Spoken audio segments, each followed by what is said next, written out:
Last time we listened to God's account of the sad life of Cain, Adam and Eve's first son. God had provided a way for humans to approach him in the post-fall context, when, having rejected Cain's self-styled approach, God accepted his brother Abel's offering that were made on God's terms and in faith. Cain murdered his brother in a jealous rage. Then God avenged Abel's death by putting a curse on Cain. Adam and Eve had another son, and two human lines emerge on earth. Cain's, that is materialistic and indifferent to God, and Seth's, that were called worshippers of the Lord. In Genesis chapter 5, God continues the story of his interaction with man by recording some details of the 10 generations from Adam through Seth and then on to Noah. It's the family line that came to God on his terms. The record of each generational head gives the number of years that they lived, their sons, and concludes with a statement, and then he died. Death was now part of the life on earth. The race of God's image bearers were all now born with death and sin as part of their being, their lives, and it was their end. Now, left to himself, it would be separation from God, from physical life, and from the body, the physical body in death, and it would mean endless separation and punishment in eternity. In the generational record, one man, this is the seventh after Adam, is singled out. This is in Genesis chapter 5, verses 21 to 24. His name is Enoch. Twice in the brief notes it says that he lived or walked in close fellowship with God. So not only is there the possibility of an approach to God that he can accept, if it's by faith and on his terms, but there's even the possibility of a close relationship with him that's available to us as human beings.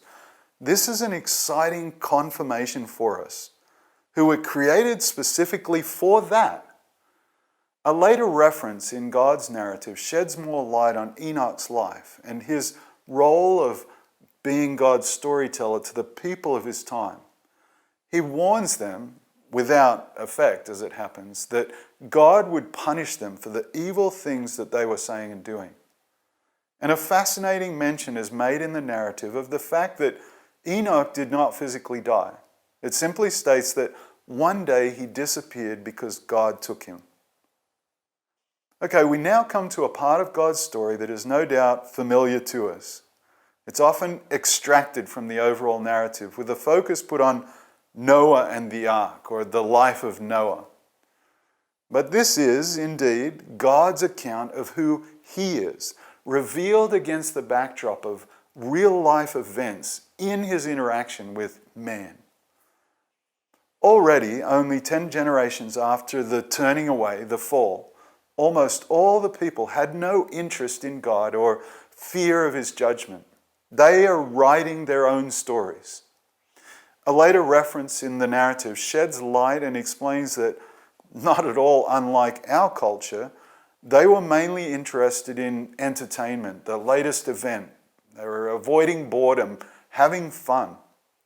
And with God's enemy working overtime to distract and deceive their already corrupted hearts and minds, they refused to respond to the truth that God's Spirit was offering to them through their surroundings, telling them God's creative narrative, or through his messengers, at that point his chosen storyteller Noah. Evil, it says in Genesis chapter 6, verse 5, and also in verse 11, was rampant. People's hearts, their imaginations, the things that consumed their thoughts, it says were consistently and totally evil. It's a sobering fact that God knew their innermost thoughts and motivations. As we've noted, his understanding and insights are universal and exhaustive. Nothing escapes his observation, and therefore his just assessment. The text, Genesis 6, verses 6 to 7, says that God was sorry He'd put these people on the earth.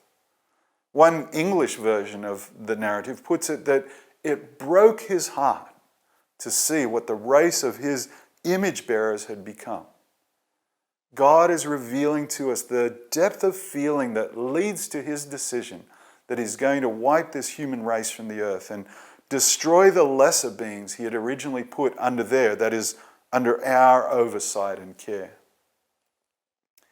As God looks at this hopeless, pathetic, evil race, there is one exception, one man and his family, a righteous man who is blameless and walking in close fellowship with God, the narrative says in Genesis 6, 8 to 10. Actually, let's read that. But Noah found favor with the Lord. This is the account of Noah and his family. Noah was a righteous man, the only blameless person living on earth at the time, and he walked in close fellowship with God. Noah was the father of 3 sons, Shem, Ham, and Japheth. And this walking with God in relationship with Him is all that it takes for God to determine that He'll make a way to save Noah and his family from the universal destruction that's coming. It's not because Noah had somehow earned it. In fact, all he'd earned as a member of Adam's lost race and by his own sin was destruction, separation. But God is always looking for an opportunity to do this amazing thing that is so unique to Him. He extends grace. Extends is kind of an awkward verb, but it means that He gives grace. He does grace. That's who God is.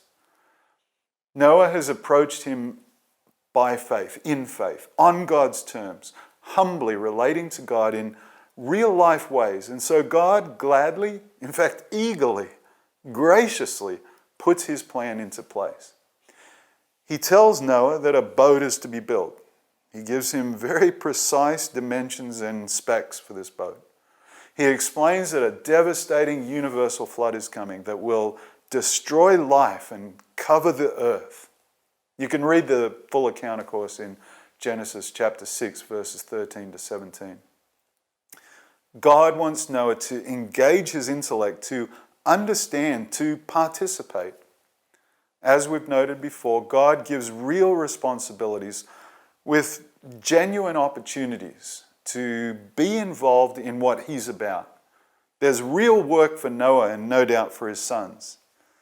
Any past experience will be valuable. Skills will be utilized. They'll need to bring discipline and commitment to complete the enormous project. But they'd be entirely out of their depth if they tried to design the boat that's needed. They can't begin to imagine the scale of the destruction coming, nor can they picture the scope of God's plan to preserve them and other life. They need His guidance. He has to provide the plan for this boat, this rescue capsule made from cypress wood and tar, traditionally called an ark. As we know, it's His story after all. There's to be only one door, one entry, one way to safety. God is demonstrating again that any approach to Him must be on His terms alone. Any hope that we, His lost human race, have is by the way that He alone provides for us. And Noah simply took God at His word. He believed Him despite not having seen rain, much less a flood. Later in God's narrative, this would be used to describe real faith. Faith like this goes against our human tendency to go our own way, to work things out for ourselves. It's not in conflict with reason, but neither does it rest on our reason, on tangible, empirical evidence. It's accepting that God knows that He's always right, always righteous, and always gracious.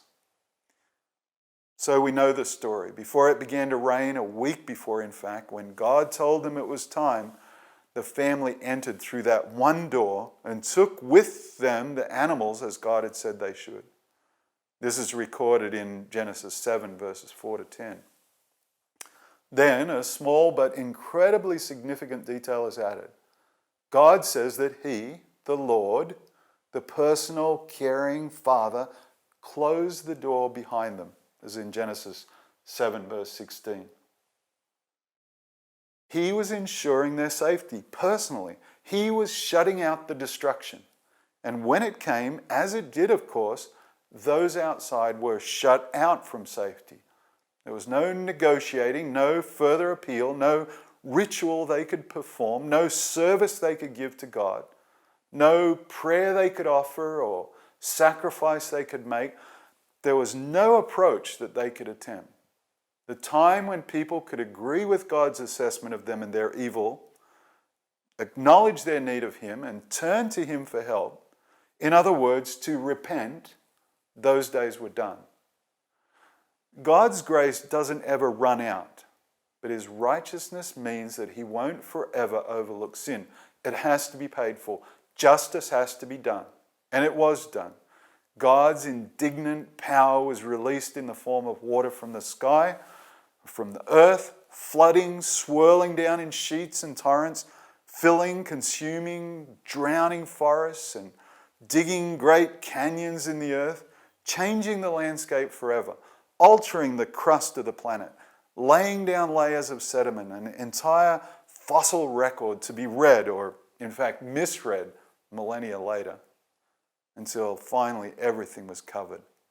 Only the still surface of the waterlogged planet was to be seen, with one small boat floating in all that great expanse. It's described in Genesis 7, verses 17 to 24. No one outside the boat left alive, and no one inside the boat harmed.